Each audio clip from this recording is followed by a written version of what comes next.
Hey everyone, my name is Dr. Dolores Tarver. I am a licensed psychologist here in Georgia, and it is time for the Tea. Tea Time with Dr. Tarver is a wellness-based podcast. It is not intended to be a substitute for a relationship with a licensed mental health provider. Here we are in April as we are discussing finding your fit.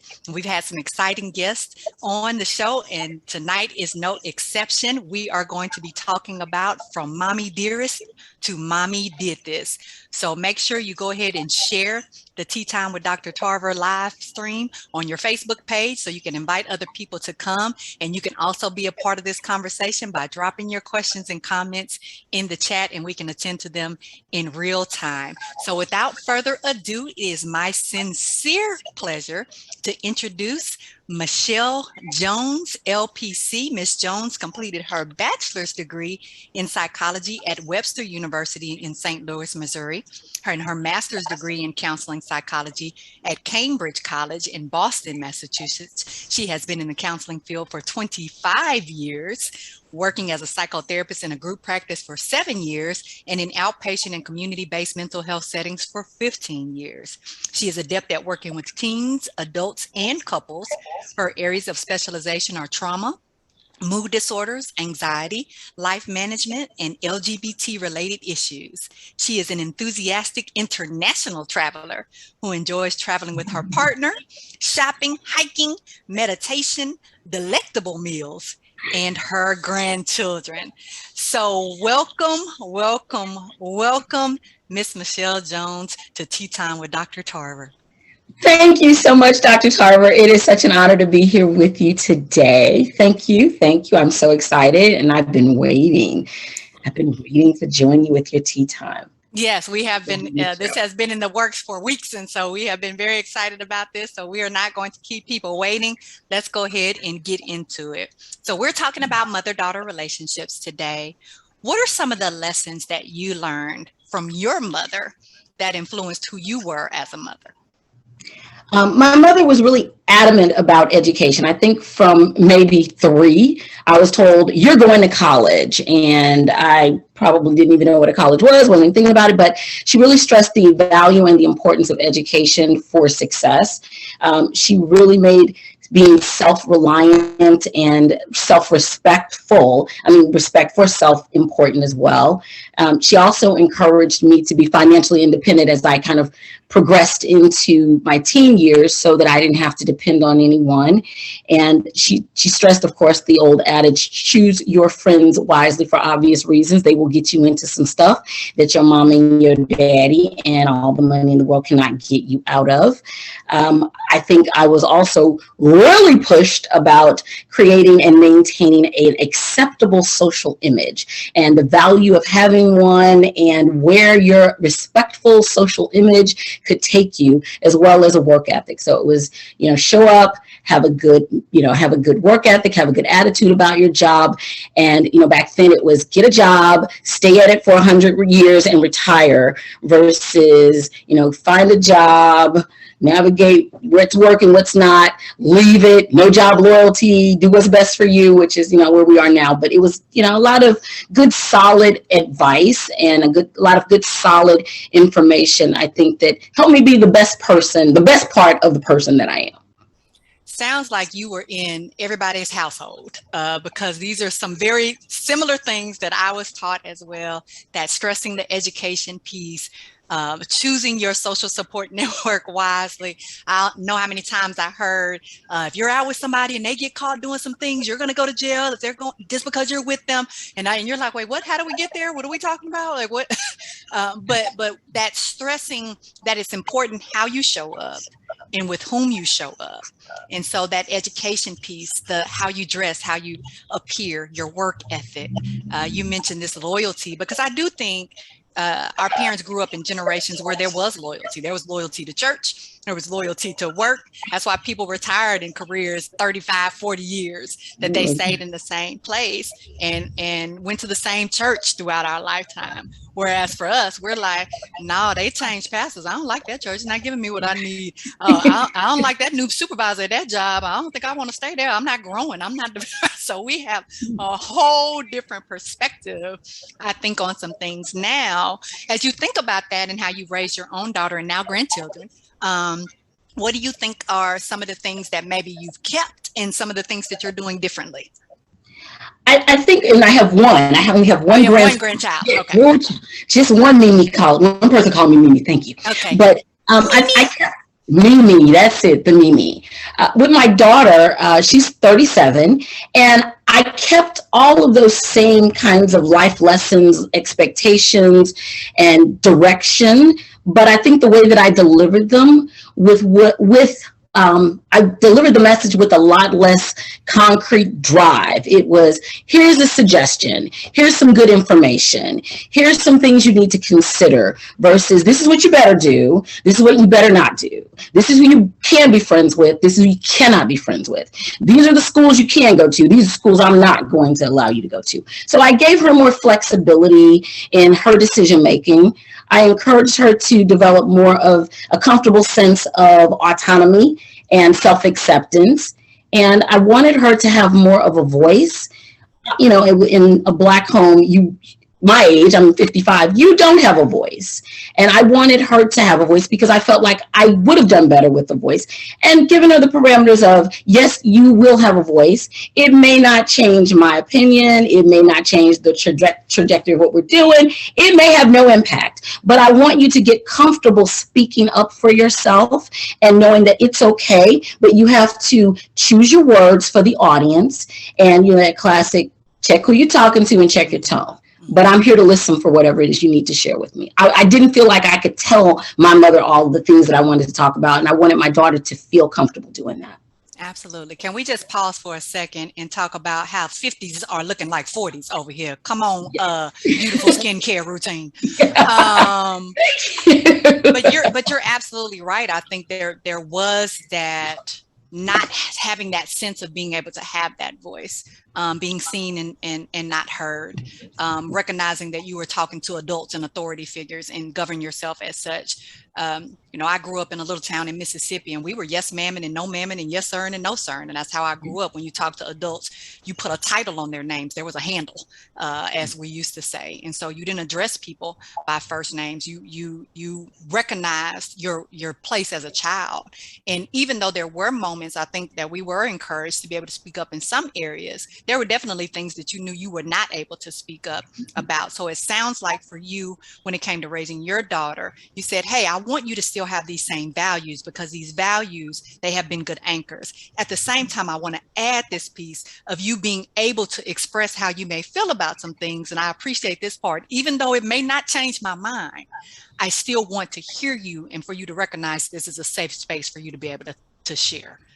Absolutely. Yeah. So that's really powerful in terms of that model. Now, a lot of people would say that because we have done that with our children, then, okay, now they become all mouthy, and now they have gone to the other end of the spectrum, and now they don't have regard for staying in jobs and staying at churches, and they're dressing different, and they have this mentality of where they don't have to listen to people and they don't have to pay their dues. Do you feel like there were any negative side effects of you having that approach, or do you feel like that addition of you adding that piece was actually something very helpful to your daughter as a tool and a resource? I think areas of maintaining it the way that my mother did were helpful. And I think there were areas of definitely me changing my approach were helpful. But I also recognized there were areas in which I overdid it. I overindulged. And so my daughter became very spoiled and entitled and didn't feel like, never disrespectful. Now, we never crossed that line. She understood, I'm your mother. I'm not playing. We can have a fun time together. I'm not your friend. Let's never confuse that. And so that's what I was told. I'm not your friend. I'm your mother. So I made that clear, but I wanted her to be in a space of, we can have enjoyable times together.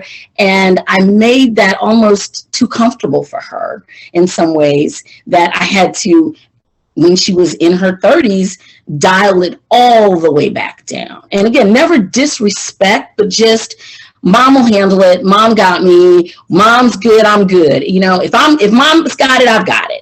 And that was never the case. My mother's perspective was, you see this enjoyable life you're living, you need to get an education, because this is our money, not your money. So you're going to make your own. And my daughter felt like, well, your money is my money and it's just our money and I don't need to contribute and we're good. And I really rolled along with that and let it go for different reasons. One of them, I was a single mother, and I almost felt obligated to ensure that she had everything that her friends had that had two family homes. And that goes back to that appearances, and that appearances can sometimes be really toxic on your mental health and how you're showing up for yourself and your relationship, because you're trying to keep up this facade, and there's a cost for keeping up with the Joneses. Can we talk about the transparency of that statement? How many of us have sacrificed our own health, our mental health, our physical health, our financial health, trying to make things happen for our children, because we did feel some sense of obligation because I brought you here. So it's not your responsibility that I may not be partnered. It's not your responsibility that I may be partnered, and we may be struggling even in partnership. So we often do feel like we don't want our kids to be teased. We don't want our kids to not have opportunities. And so in making sure that they do, we sometimes can get lost in, like you said, these comparison behaviors and trying to keep up with things that are really, I always say, fighting outside my weight class. So it sounds like you had a moment where you recognized, like, because of that, I made it seem like it was a little too easy. And so you didn't recognize and understand the struggle, and you didn't recognize and understand that you have to show up too. It's not just about me being this support and this foundation and this safety net for you, but I gave you skills so that you would be able to be independent and take care of yourself. Not that I would be responsible for taking care of you for the rest of your life. Indeed. Well summed up. I needed that on a recording about 2 years ago to play every day ad nauseum for my daughter. Well, you are not by yourself, because I'm seeing everybody's thumbs up all over this Facebook page, because I think a lot of us are recognizing that as we went to this other side of the spectrum of adding this open communication and being able to give our children more opportunities, that they have gotten a little ungrateful and they get a little overprivileged. And they start to have expectations that are outside of their weight class, because, like you said, you are operating as if you and I have the same budget, and we don't. Absolutely no. I love that. We don't have the same budget. We don't have the same budget. Same budget. Yeah, we're going to rein you back in, and I appreciate you being able to do that in her 30s, being able to say, hey. Right. So let me go back, because I think it's important for us as parents, particularly as mothers, to be able to, one, acknowledge our mistakes. Like, hey, I may have sent you some inaccurate information. And so I always can go back and make sure that you have more accurate information upon which to act. And so that accuracy is about who you are versus who I am. And yes, sharing this loving moment, I'm supportive, I'm going to be here for you, does not translate over into I'm going to take care of everything for you. You have to make good, wise decisions. And that goes back to what your mom taught you about being good fiscal management, having that academic resource, right? Because if I put myself in situations to be able to earn the income that will allow me to have the lifestyle I want, then I don't have to depend on mom or dad to be able to make that happen for me. I'll be able to make it happen myself, but I got to pay my dues. Like, I can't just jump right out of school and think that I'm going to be able to have that kind of lifestyle either. Yes. And I think young people miss that part. Absolutely. They really miss that part. They don't feel like I do need to pay the dues. It's, okay, this is how much my mom makes. Okay, I'm going to get an education. And when I come out of college, I'm going to make the same amount. And you're like, no. We're talking years in the making for where I am. You've got to start at the bottom. You've got to start at the bottom. And even so much so that young people are unwilling to take jobs because it's not enough. But you're like, you don't have anything to bring to the job. What are you bringing to the job? We're just glad you showed up. That's all you can bring to the job is your presence. You don't even have a skill and you want more money. So, your youthful exuberance. That's all you got. Yeah, I like that. Yes. Absolutely, absolutely.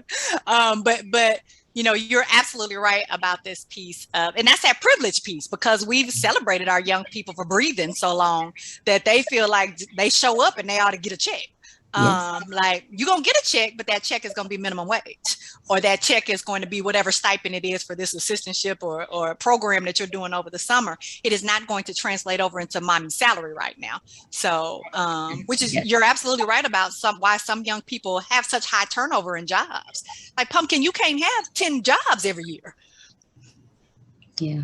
Yeah. There's So nowhere to call. There's no, I don't like you. You were mean to me. You said this. You didn't give me my day off. I'm quitting. You're like, okay, then you're going to be broke then. And I think that's what we have to allow, that, and it's another thing my mother did teach me. There are consequences to your actions. And I think we sometimes as parents, especially as mothers for our daughters, we block the consequences. And so the learning doesn't happen. And then we're sitting back in awe of, why is this not taking hold for you? And we just kept blocking the consequences. absolutely, absolutely. Because you kept not being able to afford your rent and I kept paying it. So why did you have to make any adjustments? You didn't. Ooh, ooh, yes. That it don't hit you like it hit you in your pocket. In your pocketbook. Yeah, absolutely, absolutely. When other people counting your coins for you. So let's switch gears. Often in Black families, we've talked about some good examples of some motherhood moments where we're learning lessons and we're trying to impart this wisdom and knowledge onto our kids in healthy ways. But I also recognize that there's the other side of the spectrum, where sometimes in our Black families, mothers are revered, even if they are a source of our trauma. And we feel like we are obligated to have the kind of relationships our mothers want with us, because as we used to say, you brought me in this world, you can take me out. And so I feel like I have to accommodate you no matter how you treat me. Can you talk about some of the dynamics that can put a strain on these mother-daughter dynamics? Yes, absolutely. I think one of the big ones is exactly that entitlement. I am your mother, therefore you will do what I said. You will do what I said at your peril, at your detriment. You will do what I said do. And I'm not concerned about the emotional cost for you. I might not even be concerned about the financial cost for you. I'm your mother. I deserve it. All the things I've done for you, I deserve it. You owe me. I think there's that guilt dynamic that some people experience, and it's centered around, I'm ill. What if something happens to me and you're going to move away? You're going to go away to college and leave me, and I'm getting old. Who's going to take care of me? Or I've been ill and you're going to leave, and how do I know that you're going to be able to get back in time if something really? And you're like, I'm not God. Like, I don't have a time date stamp for you, and if something bad's going to happen, I'm not orchestrating that, which means I'm probably not going to be able to stop it. So that guilting piece that makes a young woman feel like, I can't pursue the dreams for my life because that means me leaving this particular location, and mom is not going to be okay. And then you buy into, well, if my mom gets sick, I want to be available. You're like, you do know there's probably nothing you can do. And the hospital is probably going to be able to do more than you are. So that guilt is huge. A big one that I just despise is the transactional relationship. And that, that one just roots for me. And it's that obligation to do what I want you to do because you need me. And I've created this need. And if you don't, I will withhold affection. I will withhold access to resources that I've promised you. I will withhold support that I've offered or promised you. I will just withhold everything. I won't keep your kids, and you got to go to work, and I'm mad at you today, and so now you don't have a babysitter. Things like that. That transactional is that one is, I think, really, really hard for me. Because it just bothers me so much to feel like someone is always having the if-then the if then. And I just couldn't do the if then. I think there is you gain privileges by doing the right things and meeting the expectations. But when my relationship with you, the health of my relationship, the health of myself in relationship with you is contingent on the if then, that one just bothers me to no end. That one bothers me to no end. I felt that all in my whole spirit. Because what you're talking about is conditional relationships. Mm-hmm. So my love comes with a price. My support comes with a price. My being present for you, to show up for you, it comes with a price.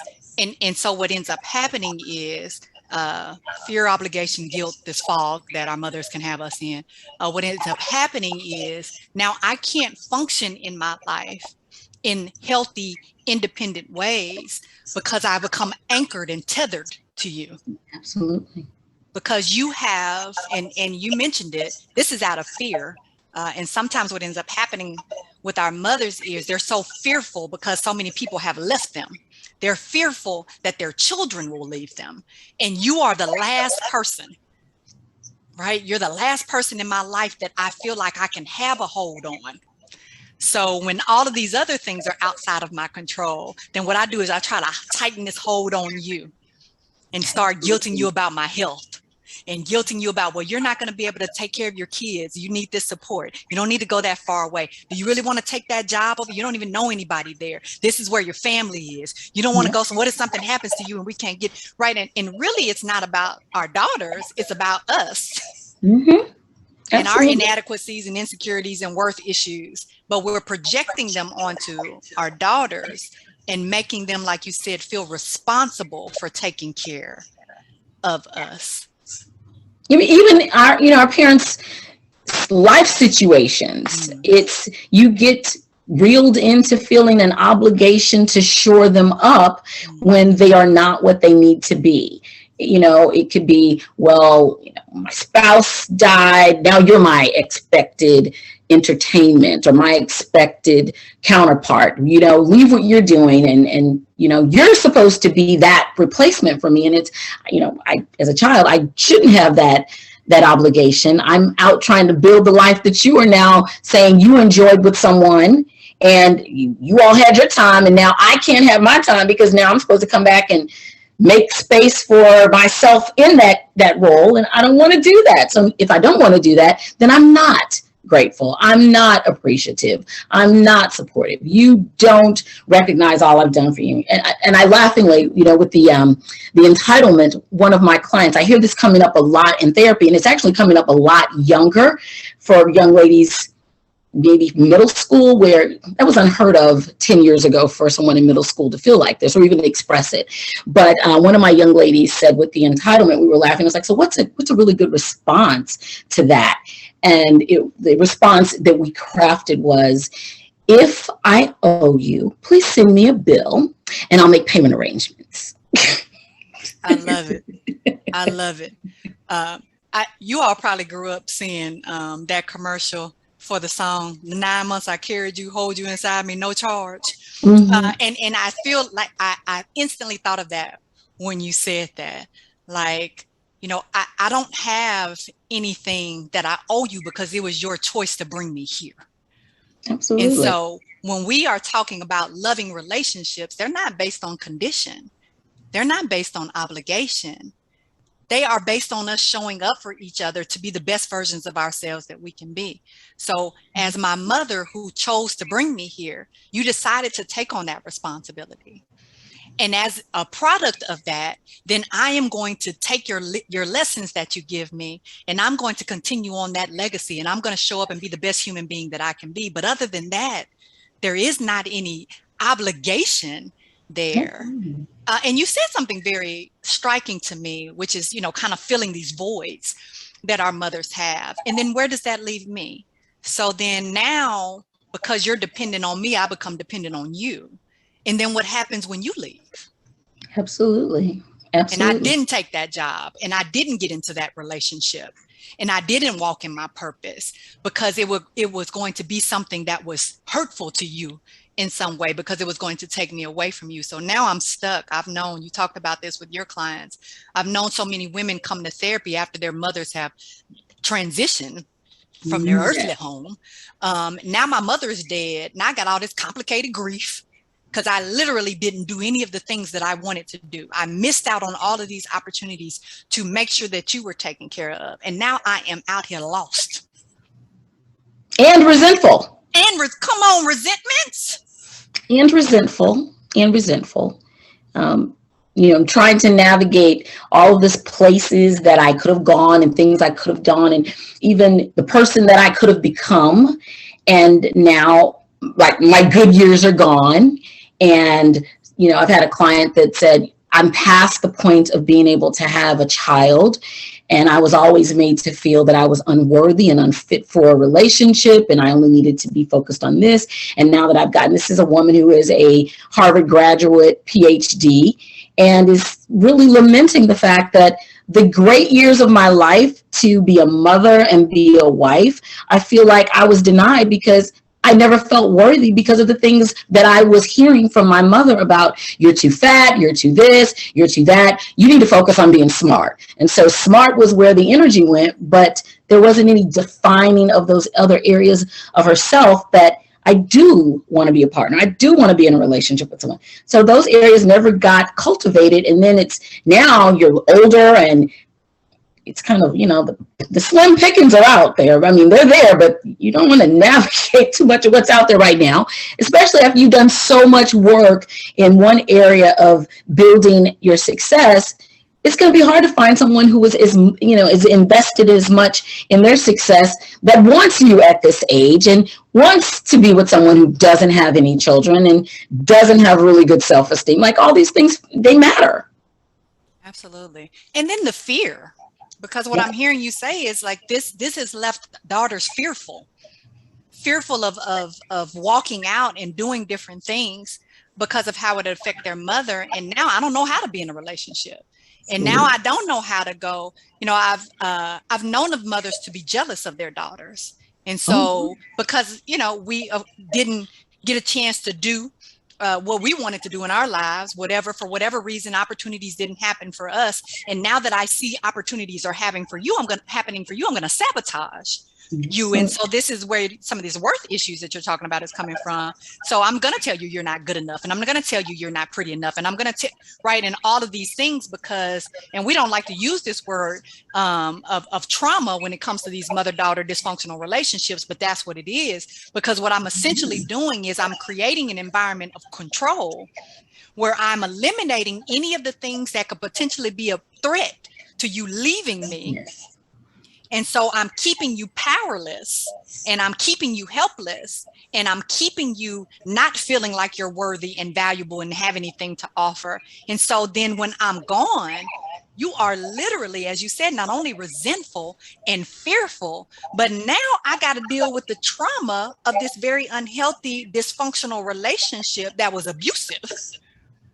And what am I supposed to do with that? Who am I going to be fit for in a relationship, in a job, right? I'm going to be out here walking wounded. So talk a little bit about this trauma, because I know we don't like to use that word trauma if we weren't beaten, or if we weren't raped, or if we weren't, people didn't burn us, or we didn't have food withheld from us. We think, well, that's not trauma. That's just mama. Oh, wow. I like that. Yes. And that's true. I think we have been conditioned to feel that if it's not war, blood, guts, appendages missing, some creepy uncle, that it's not trauma. And then as you are evolving into yourself as a young woman, and even as a woman older than that, that's realizing what happened to me in that relationship where I felt like everything was fine. I felt like my mom was motivating and pushing me and encouraging me. I didn't realize my mother was actually limiting me and demeaning me and disrespecting me and, taking my sense of agency to keep me small and controllable. And that trauma then shows up You know, we see it in our offices. Women are coming in, young women are coming in, not comfortable with being able to make decisions for themselves, not feeling capable, learned helplessness. I don't know how to do anything. It's like, no, you do. No, I really don't. Poor self-image, poor sense of poorly developed sense of self. Nobody has allowed you to figure out what you want to be and who you want to be and what that looks like without telling you it's impossible, it's unacceptable. So you don't even know how to figure out who you are or what you want to do when you're even given the opportunity. So when you start coming in and getting help to work through the trauma, you're sitting there kind of like a deer in headlights. I don't have any idea of who I am. I don't have any idea of what I want. And so it limits you. Absolutely. And how scary is that? Mm-hmm. To recognize that this person was what was driving your identity. And now without this person, I'm lost. Like I never took root because I wasn't given enough nurturance to do so. Yes. So I've been here in this superficial soil, never taking root. And the wind blows and now I'm all leaned over. Storm comes and I'm flying all over the place. And to me, that's a very poignant statement to say, no, I really don't, because I do think some women really don't. Like, I really don't know. I recognize that there is information out there. I understand that people are able to do this. So I know that there are skills out there to do that. But when I tell you I really don't, because someone literally was pulling my strings this whole time, and I didn't have the capacity to make that is so hurtful to me, but also such a very powerful statement when someone says, I have no worth outside of this other person because they didn't allow me to. Absolutely. And then that creates, the difficulties in attachment and being able to not only create or envision what a healthy relationship looks like, be able to actively participate in a healthy relationship because you have no frame of reference for what healthy looks like. So you start reacting, responding from that wounded trauma place. You've now got some of the same types of mental health issues that your mother may have had that were driving this cutting your legs from under you. So you walk out with these legs cut from under you. You meet someone who's trying to show you and demonstrate what love in a healthy way looks like, and you question your value, you question your worth, you got insecurities, and you just don't really know how to be present for something good because you just don't feel like you really experienced anything good when you look at it from what I got from the relationship with my mother was, again, pretty close, nice experiences, as long as they were within the box of what my mother wanted me to experience. As long as I fit the box, stayed in the mold, didn't deviate, things were fine. Move over left or right off that path, it's a problem. And so then there's even the fear of getting in trouble. Like, I'm afraid of conflict. I'm afraid to speak up for myself because I'm going to get in trouble. And I think that's one of the other things I just cannot stand, when an adult says they are afraid of getting in trouble with another adult. Like, you're not getting in trouble. We're going to disagree. We'll work through it. But I'm in trouble with my mother, and I'm a grown woman paying my own bills, maintaining my own lifestyle. And I'm really afraid of what's going to happen because I didn't do what she wanted and I'm going to be in trouble. Absolutely. And then it shows up in the work with us. You're going to be really disappointed in me. And I'm like, let's talk about that statement. Why do you think I'm going to be disappointed in you? But that's all I've ever received from this very important relationship in my life. Our mothers are the first women we ever love. The first women oftentimes that ever show us any kind of love, whether it's conditional or not. And so this becomes the model for our relationships with other women. And so, it affects how we can have friendships with other women. It affects even what we pass down to our children. Like you said, I can have a home with a partner and children, but my mother is still running my house. Indeed. And what kind of problems is that going to cause for me in my partnership? What am I going to pass on to my children? And what am I going to allow them to be victimized through because of this relationship I have with my mother, because it's hard for me to be able to set this boundary. And you mentioned this earlier, and I want to get to that place of, we are so afraid that if we set a boundary with our mother, if we don't do everything that she said, the court of public opinion is going to say we are an awful daughter. So so let's talk about some of those dynamics about one, what would it look like to set a healthy boundary with a mother who is engaging in those kind of toxic behaviors? And then what am I supposed to do with these feelings I have of guilt and shame? Because people are going to be like, well, that's your mother. You need to honor your mother. You know how your mother is. We want to love her through that. Well, I think, for the setting a healthy boundary, it's going to look a little different for our relationship with our minor daughters up to 18, and then a little different when we're dealing with an adult daughter and an adult mother-daughter relationship. So I think boundaries for the minor daughter should be centered around, I'm giving you rules. These are the rules of my home. They are here to keep you safe. They are here to support you, nurture you, and hopefully empower you to be your best self. But these are the rules. You will need to adhere to them. If you don't, there will be consequences. Now, here's where you get to have some say-so as that minor daughter. You can give me some opinions about the rules. I said 9 o'clock, you'd like 10 o'clock. Let's talk about that. But it doesn't mean I'm going to change anything, but I want you to feel like you can have a respectful conversation with me about pretty much anything. And I think as a mother who wants to cultivate that kind of relationship with a minor child, you have to suspend some judgment. It can't be, no, you didn't, you better not, didn't I tell you not to? And then they never get to really share what it is that they want. So the boundary of we can have a conversation.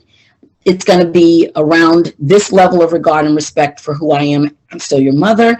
And then, being open to, okay, I hear your side. Do you hear and understand my side? I think just offering more, I understand versus I'm going to reprimand. And then with the adult daughter, I think you summed it up beautifully. Recognizing I'm your adult mother. You're my adult daughter. You don't owe me anything except independence from me. That's what I want for you. Don't need me for your lifestyle. And as the daughter said, great. And I don't owe you anything either. I'm not taking you into my home when you need to go into a nursing home. I'm not going to divorce my husband because you don't like him and come live with you. And just recognizing that that's where a good conversation can be had when two healthy people, mother and daughter, show up and say, the only thing that I really seek to gain from you is support, love, respect. And that's what I would like to offer you. And we negotiate what that looks like, because it's going to look different at different stages of us as adult daughters. So at 21, what respect and nurture and support looks like is different from what you need at 35 or 45 or 65 if you and your mother is still there. But, one really interesting thing that I said to my daughter some time ago, I want you to feel very comfortable putting me in my place if I become old, mean, crotchety, and disrespectful. I want you to address that. I want you to, if you need to check me, because I don't need to be talking. You don't deserve for me to be talking to you like that. Whatever I've got going on, you don't need to make it your issue. And I also told her, you're not responsible for where I live as I'm getting old and infirmed. Don't alter your life to try to be a caregiver. You have a life to live. I don't need that from you. But, again, I said, a few years ago, I set a boundary with her that was for us to have a relationship. I'm going to need you not to need me for my finances, my resources, and my credit. So if we can just not use those as bargaining chips in our relationship, we're going to have an amazing relationship. I want to take you to lunch. I want to say, girl, I found you a cute handbag. I bought you one because they were on sale. But I don't want to feel like your basic needs are my responsibility. And I don't want her to feel like my basic needs are her responsibility. So we have to be careful not to make our children responsible for parenting us later. Come on, beautiful boundaries. And these are, but these are some good examples of how as a mother we help our young daughters become healthy and well-adjusted and be able to set boundaries and be able to have some good judgment and to be able to learn how to be independent and be responsible for themselves. But then also at the same time, how to transition when our daughters become adults.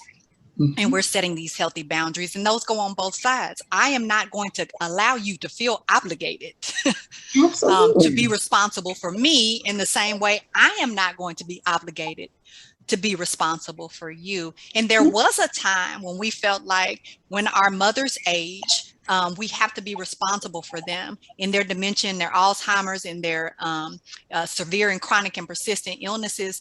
And caregivers were having heart attacks and strokes, trying to be responsible for taking care of their mothers because they felt like, well, that's what I should be doing. My mother took care of me. I need to take care of her, and not utilizing all the support resources because they were concerned about how that might look. And these family dynamics of, no, we take care of our own. But as you said, not at the cost of killing myself. There is no shame in you getting adequate resources to give your loved one the type of care they deserve. And are we able to mentally, physically, and emotionally be able to take care of our mothers? There are some people that are in a position to do that, but I guarantee you that most people are not. But they have not felt like they could get help. I've known people that never got a break, never had a day off, constantly caring 24 hours for their getting up at night with them, getting up and what do you think that does to you over time? It wears you down. And then you wonder why you had the stroke and you're paralyzed on one side. But we struggle with that because of our guilt, right? And so talk a little bit about why we feel so guilty when we set boundaries for our own self-care and wellness, but also when we set boundaries with our mothers, because not all mothers are going to say what you said, which is, hey, look, when I get to a point where I need nursing care help, put me in a nursing care facility. Not all mothers will say that. Some will say, you better not ever put me, I don't ever want to be. So how can we set boundaries with the mothers that aren't healthy?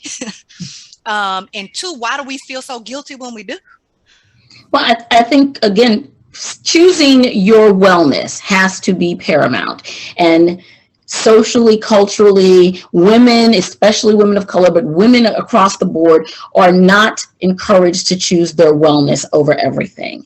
And I think that's where we need to be able to say, I'm not able to do it, Mom. I understand that's what you'd like. I understand that's what you want. I don't even understand, maybe that's what you expected, but I don't have the ability, the wherewithal, the desire even. I mean, be really honest. I don't want to do that.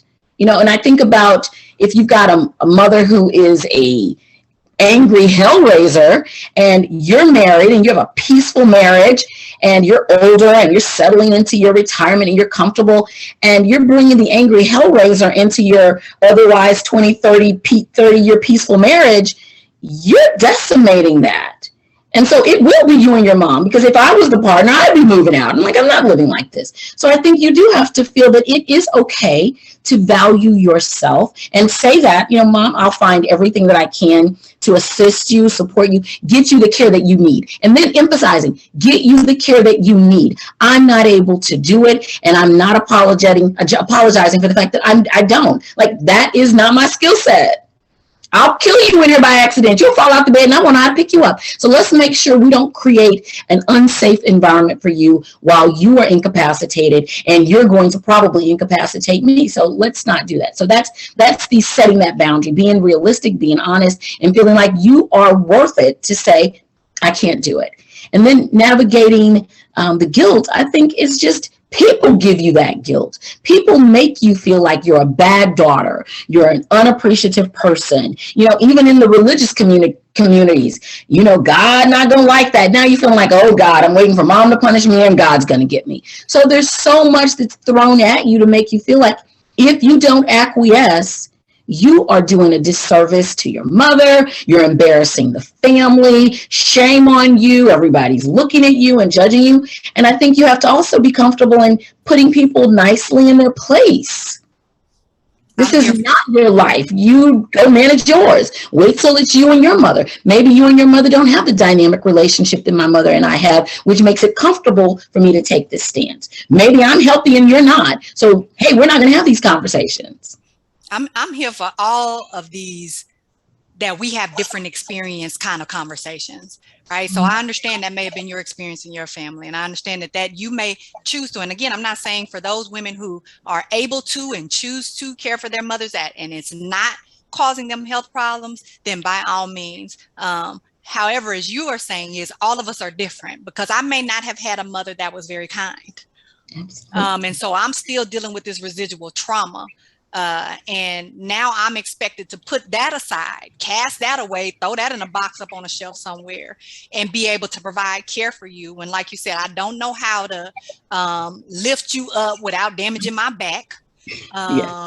You are, because you majored in being ornery and mean, are doing everything you can to make this process more difficult than it needs to be. I'm giving you food, you spitting it out and throwing it down, and telling me I don't know how to cook and it's cold and disgusting and go make you right. And as you said, now I got a partner in this house and kids in this house, and this is what they're hearing and experiencing every day, because not only are you doing it to me, you're doing it to them. Absolutely. And what I've chosen to do is to say, I'm not prioritizing you over my health and wellness, but I'm also not prioritizing you over the health and wellness of my kids and my partner. So we're going to put you, and I like how you said it, we're going to put you somewhere where you can get the best care possible, because I can't provide that for you. But that does beg the question, how do I know when my mother is toxic, right? So we've been talking about, that's not trauma, that's just mama. How do I know if my mother is toxic, and that I would need to set some boundaries with her, because this is all I've known, and maybe this is how the women in my family act? Well, I think, again, if this is all a person has known, they are probably more comfortable normalizing it, and they're going to stay in that dynamic. I think as women are seeking wellness, and, with the use of YouTube and TikTok and all of these places where women are learning, hey, I don't have the time or the money to go to a therapist, but I'm learning something about my self-worth, and I'm learning about self-care, and I'm learning about this. I think you get into a space of recognizing I'm getting nothing. There's no benefit of me maintaining this relationship. There's nothing that I can say is helpful. There's nothing nurturing. There's nothing respectful. When it's, you show up at the door and either you or mom is going to choose violence, that's probably a very toxic relationship. But you need, you kind of both sitting there like, one of us is going to have to choose violence. And we make, that's funny right now because it's not happening to us right now, but there are relationships where that is a norm. That is a norm. That is a horrible norm to experience, that you and your mother would be coming to blows, and we're still going to meet on Sunday dinner and act like nothing was happening, or no problems. We're going to meet for Thanksgiving dinner. So I think recognizing when you leave the relationship, or you leave the experience of being in a relationship or communication with that person, feeling bewildered, abused, run over, devalued, harshly critiqued, you don't feel like any part of you was seen, valued, or respected in it. I think you just have to take an assessment of the reality of, how am I showing up for this relationship? How is this relationship leaving me after I show up for it? And is there really a necessity to continue to show up? I like to use, I seek not to offend or be offended. And so if I'm doing something that requires my mother to treat me in the manner that she is, she's perceiving me as being offensive, then we probably need to go our separate ways. And conversely, if I feel offended, and this is like the back and forth, we are probably going to do each other a lot of good by seeking our wellness. And so I don't like to use the word cut off, because that does sound very brutal and, violent. I like to use release. I'm releasing you to be the version of yourself that you like, and I'm releasing myself from the obligation to participate in something that does not serve me well. Can we talk about hashtag releasing you and releasing me? Now that is a word right there. Because I do think, to go back to that why we feel guilty piece, because if I say I'm cutting you off, I'm no longer having contact with you, I'm not going to engage you, to a lot of people that does feel abrasive. But if I say I'm releasing you, I'm setting you free, I'm setting me free to be able to live the healthy life you deserve to live. that sounds very, and even though people may say that's just words, but I think the words make a difference, Oh, because it is absolutely. what allows us to be able to go and heal from this fear, obligation, and guilt, because it feels like this process of actually setting, releasing, being able to move through this fog that I've been in throughout my childhood. And now I can come out on the other side of that and really work on healing that little girl in me that really just wanted my mother to love me unconditionally and be able to support me and be there for me without putting terms, contracts on our interaction. So I so much love that term, releasing. And I do hope that people are able to recognize that's what it is. It is you are in bondage and your mother is in bondage. Now you may be in bondage with different issues, but you're both in bondage. And so I cannot make a decision for you. I cannot get you to change your behavior, but I can change how I interact with you and how I see this. And so I'm going to set us both free. Absolutely. And I agree. I think the language is important, because even if other people who have made a decision about what they think you did and how it's not appropriate, it's bad, I think the language that you use for yourself when you're hearing that is, I'm making a decision out of love. And I'm not making a decision out of anger. I'm making a decision out of self-preservation. I'm not making petty, harsh judgments and petty, harsh, cut off and this. I'm making a decision to love myself back into a state of wellness that I was not able to experience with this dynamic that was going on. And I'm going to release you. If you feel like what you're doing is what you want to continue to do, please feel free to do it. I just am not able to participate any longer. I'm here for that. And that leads me to, I got 7,000 other questions, but I can only get to one. If I am wounded from a mother-daughter relationship, you mentioned earlier your client saying, I don't know what to do. I don't have any idea how to start. Can you give our viewers, our listeners, some recommendations about how to begin that healing process? Absolutely. I think the first part is to assess, what is it that you need? What does a sense of wellness look like? You need to know where you're trying to get to before you make a determination of how I'm going to roadmap it there. There has to be a destination. So I think having a realistic expectation of what my wellness is and not attaching your wellness to closure. Because so often people are like, I'm going to need closure. I need her to apologize for what she's done to me. If that's what you're attaching your wellness to, you may never achieve your wellness. So having a realistic and attainable place of what your wellness looks like, and then assessing your capacity or inability to get there on your own. If you can do the work, you can watch the videos, you can read the books, you can meet with your sister circle, and you all can just kind of hash it out and work through it, because a lot of women are experiencing this exact phenomenon with the mother. I think a lot of people would be so surprised how many women are really in that space. So if you find your sister circle and you all can work it out that way, do it. Seek support. But if you find that you are really stuck in that space of cognitive dissonance of, I know this is the right thing, but I feel so bad about having chosen myself over the toxicity of that relationship, or I feel so ashamed that I had to stop talking to my mother. What does that say about me? Then you need to seek a therapist who can help navigate you through finding yourself and finding that identity of self that is not contingent on another person's perception of your beauty, your worth, or your value. They will allow you to support yourself in figuring out what that looks like for you. Those are some excellent suggestions, because I think, it's so important for us to be around women who can be healthy. So we can see, like, if I didn't see it growing up, if I'm not around women who are healthy, then that becomes my norm, as you said. So it's important for me to be able to create a space where I see healthy women. And we talk about addictions, and we say, hey, if you're trying to work through an addiction, the first thing you need to do is you need to change the circle that you're in, because the circle is often what's feeding your addiction. We don't think about that when we talk about some of these very toxic mother-daughter relationships. Like, your circle is actually feeding this toxicity because it normalizes for me these behaviors. And it also makes me feel very powerless in them. because it is encouraged for me to continue this. So yes, getting around I love a sister circle. A good sister circle can make all the difference, whether that's in your church or your community organizations, or other mothers or other women in your field, where you can create these safe spaces. And the first time that we realize something isn't healthy is when we hear other people talking about healthy stuff, and we're like, wait, your mama don't do that. Exactly. Yes.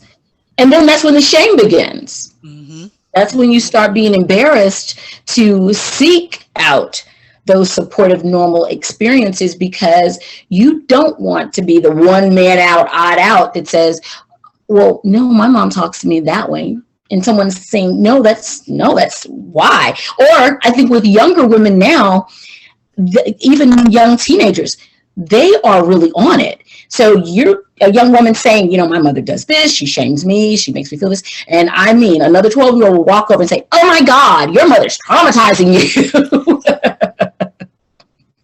Yes, we have given these babies some words. They are recognizing, and this is the power of podcasts. This is the power of mental health being out more and us destigmatizing. Like, there are so many young people who are on social media who are saying, hey, just in case you didn't know, like, this is unhealthy. And so our young people do have a different reference point. So gone are the days where your mother could threaten you and say, go ahead and call Child Protective Services, because when they come, I'm gonna give them some too, right? So those days are no longer here, where you're now in a position where a kid can be able to say, like, hey, that's not healthy, that was hurtful to me. And we want to empower our kids to be able to say to us, as well as other kids, like, yeah, that doesn't make me feel very safe, that doesn't make me feel very loved, right? So we need that accountability and challenge.